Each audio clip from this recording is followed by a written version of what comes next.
Charles, congratulations. Your first title defense, but also a fight in which you got tested and got to prove your heart. So I'm just curious just how satisfied you are with the result tonight.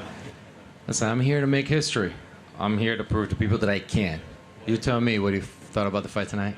Pretty amazing. You know, you had a lot of respect for Dustin coming in, and it was a tough struggle early on. What was your mindset as the fight was starting out? We respect each other a lot. I mean, I respect him. He respect him. It was a lot of study early on, but then, as I said, I was going to have my arm raised, and that's what happened. Nice. In the second round, when you were able to get to the dominant position and really do damage there, were you surprised that he was still willing to stay on his back there? I think that the knee actually did a damage, and that was a kind of product of just the knee kept hurting him, and by the time he got down on the ground, he knows, and no one wants to do jiu-jitsu me on the ground, so what you have is basically grab me. Yeah. Obviously, round 3, you come out very aggressive and get to the back immediately. I mean, at that point, did you think, I'm going to be able to finish this fight quickly?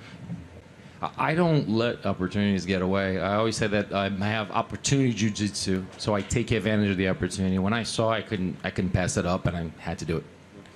During this successful run, you have this kind of fire and confidence that maybe you didn't have early in your career. I'm just curious kind of where you turned the corner. Like, what changed that now you have this confidence that you have now?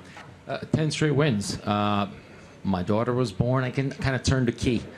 And I changed, and I just changed for the better. And it's a legacy. I want to make history. I want to build a legacy. I want to show people that I can.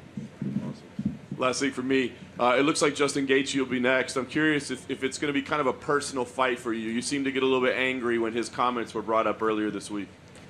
Listen, I don't care. I come here and I do it. I'm not on the internet. I'm not on Twitter. I'm not on Facebook trying to show people what's going on. I'm here. I'm the champion. I have this belt. I'm going to keep defending it. I don't care what people say. I'm going to do me.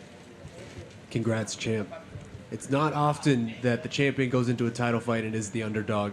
Obviously, there's been a lot of talk over the last several months about Dustin Poirier being this uncrowned champion. I just wonder, did you feel disrespected coming into this fight?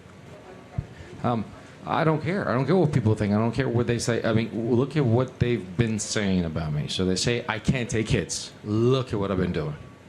They say, I quit. Look at what I've been doing. So I'm just going to continue to do what I do. You even mentioned it right there, they say I can't take hits, that type of thing. The way these last 2 fights have gone, where you are overcoming the adversity and then you come out the champion, is that you take extra pleasure almost in being able to win these fights these ways and disprove all of these things? Listen, my team is Shoot Box Diego Lima. It's a war every day. I take hits, I take stones to my head all the time, and I'm still standing. So it's a pleasure to actually be here and be able to do this and do what we do for all you to see just continue on. Congratulations. Charles, right here. When the fight ended, Dustin came up to you and he said he wanted to donate $20,000 to a charity of your choice in Brazil. Can you just tell us your thoughts on that and what that meant to you for him to say that right after the fight?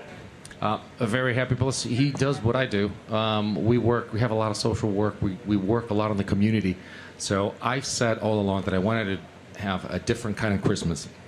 So not just my community, but all the communities of Guarujá, a beach outside of São Paulo. I want to make sure that they have a different Christmas this year.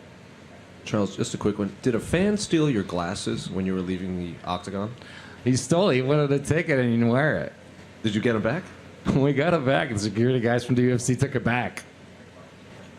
Just one more for you, Charles. As far as the fight with Justin Gaethje, we saw how he struggled on the ground against Khabib. Do you feel like if you get him there, that's going to be a very big advantage for you in that potential matchup? Listen, it's what I've always said. Is like a fight is a fight. I'm going to do what I do, and we're gonna plan around whoever the opponent is, and we're going to do what's needed, and we're going to continue to train and make it happen. Charles, down here to your right. I asked you earlier during the week that if you believed in the old adage that you weren't a champion until you defended your belt. You said that you didn't agree with that and that all your previous achievements attested to the fact that you were a champion. Now that you've registered your first title defense, has that changed? And do you feel like more of the undisputed lightweight champion? No, stand by what I said. I won when I became a champion when I won the belt. And all I did was to come here and defend it. And I just basically defended what's mine and kept it. Thank you. Aqui, campeão. Khabib tweeted before a fight that he was rooting for Dustin Poirier, but then afterwards he congratulated you and sort of gave you your props. Will that always be kind of a fight that got away, the one that got away, that you never got to test yourself against him? I said that I really don't care what people think. He was a great fighter, great champion.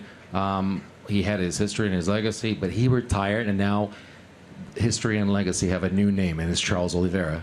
And that's from now on. That's going on. There's not this thing of like, oh, it didn't happen. The one that got away. It's what we could do. Great answer.